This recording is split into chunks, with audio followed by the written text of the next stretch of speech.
বুখারী শরীফের একটা ঘটনা, বুখারী শরীফের মাঝে আইছে, বনি ইসরাইলের এক আবেদ ব্যক্তি আছে। আবেদ অর্থ যে অধিক পরিমাণে ইবাদত করে, আল্লাহর ওলি মনে করুকা, ওলা একজন আল্লাহ ওলা। এই ব্যক্তি একটা গরুর মাঝে, ছোট এক গরুর মাঝে ইবাদত বন্দেগী করে। আর তার মাও আছেন। একদিন মা ডাক দিছেন, এই ব্যক্তির নাম হইল জুরাইজ। মা ডাক দিছেন, জুরাইজ জুরাইজ। বারবার ডাক দেওয়ার পরেও কিন্তু জুরাইজে কোনো জবাব দেন না। মা যে মনে মনে কোন জুরাইজ এখানে জবাব দেয় না, আমি গিয়া দেখি। এমন সময় দেখুন জুরাইজ নমাজরত অবস্থায়, জুরাইজ নমাজরত অবস্থায়। আর নমাজও থাকিয়া জুরাইজে ডাক শুনরা কন্যা কইরা নমাজ করি। আর এখন মার ডাকো সারা দিতাম না দিতাম না। কোন নমাজ? নফল নমাজ। তাই নফল নমাজ পড়রা আর মায়ের ডাকরা। মা গিয়া নমাজও দেখিয়া কইলা, অত বড় এবাদত গুজার হইছ, আর আমি তোর মা লাগে তোরে ডাক দেই, তুই আমার ডাক শুনস না। ওই সময় মা তার এক বহুত দোয়া দিলাইছেন, তুই অত বড় এবাদত গুজার হইছ যে জায়গাতে, আমি তোর লাগিয়ে বহুত দোয়া দিলাম, আল্লাহ এই জুরাইজে তুমি পেশা মহিলার মুখ না দেখাইয়া তার মত দিও না হোক। নাউজুবিল্লাহ। জুরাইদের মা জুরাইদের জন্য বদদোয়া দিলেন। জুরাইদের মার বদদোয়াটা আল্লাহর দরবারে কবুল হইয়া গেছেন। তোকে সুবহানাল্লাহ। জুরাইজ একদিন নমাজরত অবস্থায় এক বাদ মহিলা আইয়া নমাজ বাদে জুরাইজে যখন এক খারাপ দুশ্চরিত্রের মহিলা তার ঘরের সামনে হাজির। মহিলা ডাক দিয়া কয়, ও জুরাইজ, তুমি আমার নিকটে আসো, আমি আমার সারা দেহ তোমারে আমি বিনামূল্যে বিলাইয়া দিতে রাজি। জুরাইজ, তুমি যতক্ষণ পারো ততক্ষণ তুমি বুক করতে পারো। তো জুরাইজ তো আল্লাহর একজন ওলি, মকবুল বান্দা। জুরাইজে মহিলারে ধিক্কার জানাইয়া এই জায়গা থেকে বিদায় করে দিলা। এই মহিলা জানাইয়া দে, রে জুরাইজ, আমারে আমার প্রস্তাব রাখলে না। জুরাইজ রে, তোরে ফিতনায় না ফেলাইয়া ছাড়মু না। সম্মুখ দিকে যায়, রাখাল বেটার দেখা পায়। রাখাল দে বলে, রাখাল দে, সারা দেহ মিলাইয়া দিমু, আমার সাথে মিলামিশা করবে নি। এত রাখাল না ভাইয়া হয়েছে, রাখালের সাথে মিলামিশা করছেন। পেটে সন্তান চলে আসছেন। কেউ বলেছেন সন্তান গর্ভের ভিতরে আছে, আবার কেউ বলেছেন সন্তান প্রসব করেছেন। সমাজের মানুষ বলেন, গো মহিলা, তোমার তো স্বামী নাই, সন্তান কোথায় থেকে পাইলাম? মহিলা জানাইয়া দেয়, আমার এই সন্তানের বাবা হলো জুরাইজ। হোকা নাউজুবিল্লাহ। তারা লাঠি ছুটা লইয়া ইয়া কবে, এটা মসজিদও থাকে, আর কত বড় হাম করছে দেখায় নিবা। আমরা এটা কিছু রুজুকে মানুষ আসিন না নাই, যাচাই বাছাই করার আগেও একশো যায় কি ইলা আসিন না নাই। আর খালি নেশা বগলের বিরুদ্ধে কোনটা শুনলে আর যাচাই করতো না, হয়তো নাই তা আসো হইব। আর সারা জীবন নেশাব মানলো আর আখটাও হইব, নেশাবের বিরুদ্ধে খালি কোনটা শুনিলাই আর যাচাই বাছাই যেত নাই, ন্যায় অন্যায় বুঝতো না, লগালগ এখানে হলে খার হইব, নাই তা আস হইব, ইটা আস হইব। অতখান যাচাই যদি করে না নেশাবরে, তুই অত বছর নমাজ পড়লো নেশাবর করে কিতা বলে জিনিসটা বুঝি যে নেশাই ইলা আসিন না নাই। আমরা সমাজে ইলা মানুষ আছে। এটা আমার 25 বছরের উপরে অভিজ্ঞতা ইমামতির। আমি জানি যে মানুষ নেশাবগলের প্রতি কেমন বিরূপ ব্যবহার দেখায়, অথচ বছরের পর বছর নেশাবগলের পিছনে মানুষ নমাজ পড়ে। ও কিতা নমাজ পড়ে আমি নিজেও বুঝি না।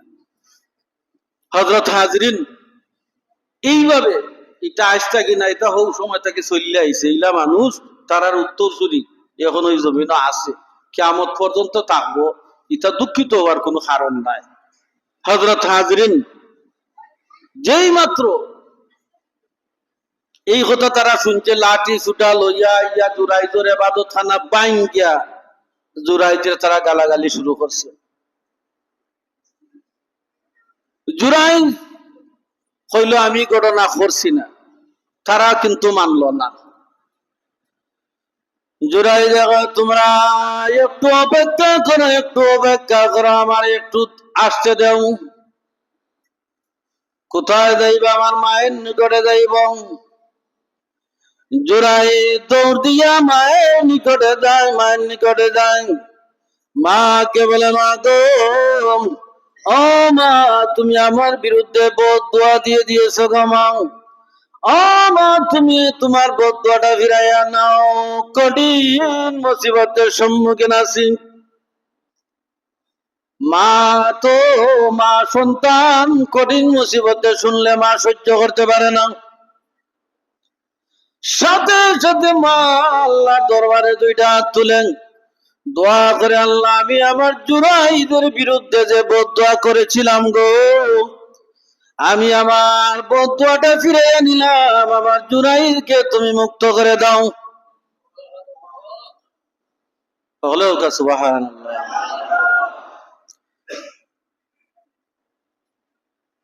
জুরাইদ যখন ওই কাফেলার নিকটে যায়, ওই কাফেলার মধ্যে তাদের সময়ের বাস্য ছিল।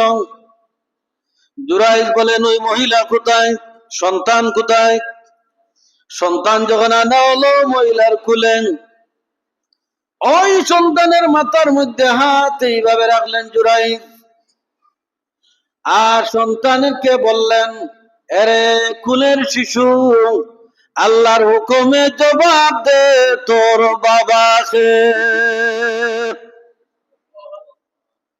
কুলের বাচ্চা আল্লাহর হুকুমে জবাব দেয়, আমার বাবা হলো রাখাল বেটা। বলুন সুবহানাল্লাহ।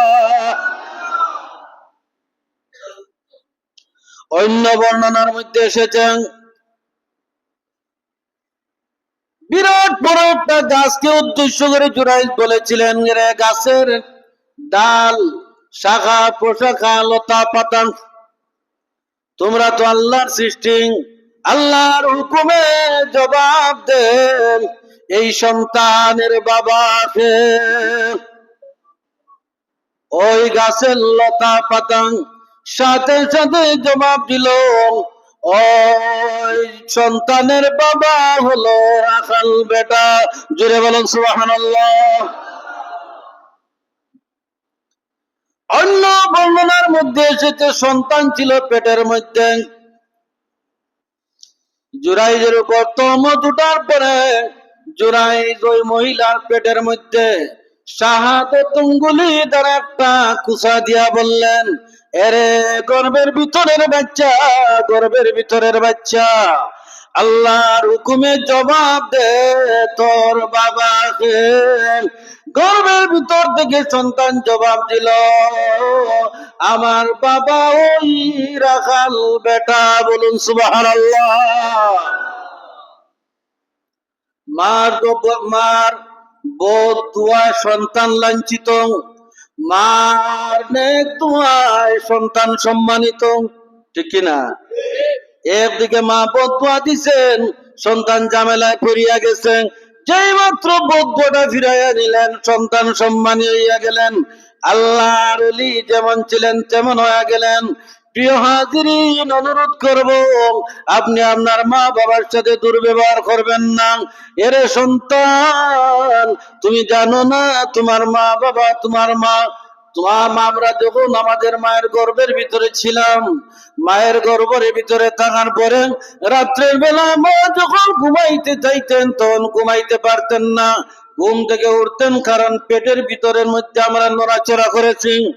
খাওয়ার যখন বসতেন খাইতে পারতেন না, সামান্য লুকমা খাইতেন, পেটের ভিতরে আমরা নড়াচড়া করছি, খাইতে পারতেন না। এই যে আমাদের মা, আমাদের মা, এই মায়ের মর্যাদা আল্লাহ রব্বুল আলামিন বাড়াইয়া দিয়েছেন। কোন মহিলা সন্তান গর্ভের ভিতরে রাখিয়া ওই সন্তান গর্ভের ভিতরে থাকা অবস্থায় নড়াচড়া করে রাত্রের বেলা ঘুমাইতে পারে না, রাত্রের বেলায় ঘুমাইতে পারে না, একবার উঠে একবার ঘুমায়, একবার উঠে আর একবার ঘুমায়। আল্লাহ রাব্বুল আলামিন বলেন, ও মহিলা, তোমার গর্ভের ভিতরে সন্তান থাকার কারণে রাত্রের বেলায় তুমি ঘুমাইতে পারো না গো, তুমি ঘুমাইতে পারো না। এজন্য সারা রাত্রি নফল ইবাদতের সওয়াব আমি তোমার আমলের মধ্যে লিখিয়া দিব। বলুন সুবহানাল্লাহ। এটাই হলো মায়ের মর্যাদা। আর দিনের বেলায় ভালো করে খাইতে পারে না, চলতে পারে না, কাজ করতে পারে না। আল্লাহ রাব্বুল আলামিন বলেন, মহিলা গো, সন্তান গর্ভের ভিতরে রাখিয়া তুমি রাত্রে দিনের বেলায় খাইতে পারো না, চলতে পারো না, কাজ কাম করতে পারো না। এই যে তুমি না খাইয়া তুমি সারাদিন চলেছ, তুমি জানিয়া নাও গো, তোমার আমলের মধ্যে সারাদিন নফল নফল রোজার সওয়াব আমি তোমার আমলের মধ্যে লিখে দিব। আল্লাহর নবীর সাহাবী বললেন, ইয়া রাসূলুল্লাহ, খেদমত করব কার? নবীজি বললেন, তোমার মার। আবার বললেন, কার? বললেন, তোমার মার। আবার বললেন, কার? তোমার মার। চতুর্থবার বললেন, আবার করব কার? চতুর্থবার বললেন, সুম্মা আবুকা। 4 নম্বর বার বাবার কথা বললেন, 3 নম্বর বার মার কথা বললেন। কারণ মার কষ্ট বেশি, মা চূড়ান্ত পর্যায়ের কষ্ট করে সন্তানের জন্য, যে কষ্টের কোনো সীমা নাই, এমন কষ্ট দুনিয়ার কোনো মানুষ করে না। আল্লাহর নবী বলেন, তুমি তোমার মার সাথে ভালো ব্যবহার করবা। তোমার বাবা মাথার গাম পালাইয়া, তোমার বাবা অনেক কষ্ট করছে, অনেক ত্যাগ স্বীকার করছে, কত মানুষের লাঞ্ছনা বঞ্চনা, কত মানুষের কাজ করলো, কত মানুষের গোলাম হইল। এর সন্তান বাবার সাথে দুর্ব্যবহার করিও না। 7 সমুদ্র 13 নদী পাড়ি দিয়ে বিদেশ যায়, কত কষ্ট করে, কত ত্যাগ স্বীকার করে, মাথার গাম পায়ে পালায় টাকা রুজি করে, আর তোমাকে খাওয়ায়, সুন্দর পোশাক পরায়, লেখাপড়া করায়, তারপরে তুমি তোমার বাবার সাথে দুর্ব্যবহার করো। একটু চিন্তা করো, আমি কি করি আর আমার বাবা আমার জন্য কি করেছেন।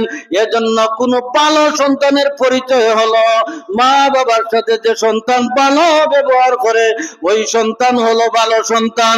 যে তোর মা বাবার সাথে ভালো ব্যবহার করবে, যে সন্তান মা বাবার সাথে ভালো ব্যবহার করবে, এই সন্তান তার মা বাবার সমবয়সী মানুষের সাথে ভালো ব্যবহার করবে।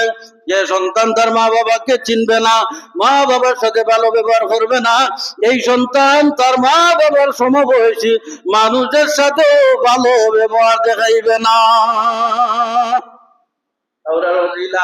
নাই দেখুন, জানো কোন বাচ্চান যে খালি বাদ ব্যবহার করলে মানুষ সম্ভক্তর করে সম্ভক্ত গাইল দেয়নি না, দেয় না, দেয়।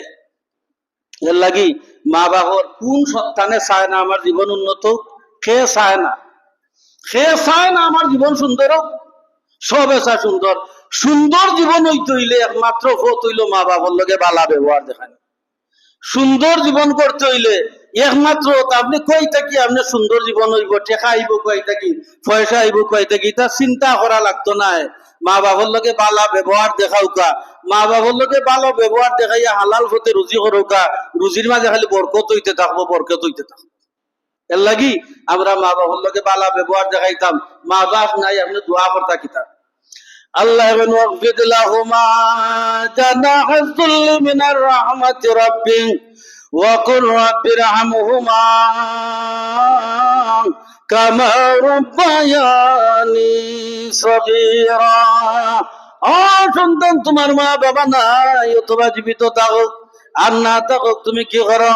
2টা ডানা এইভাবে তুমি তুলে দাও, অর্থাৎ 2টা হাত তুলে দাও, আল্লাহ তোর মানে রহমতের দোয়া করো। আল্লাহ আমার বাবা আমাদের সাথে যেমন ব্যবহার করেছে, তার চাইতে অধিক অধিক অধিক গুণ বেশি ভালো ভালো সুন্দর ব্যবহার করো।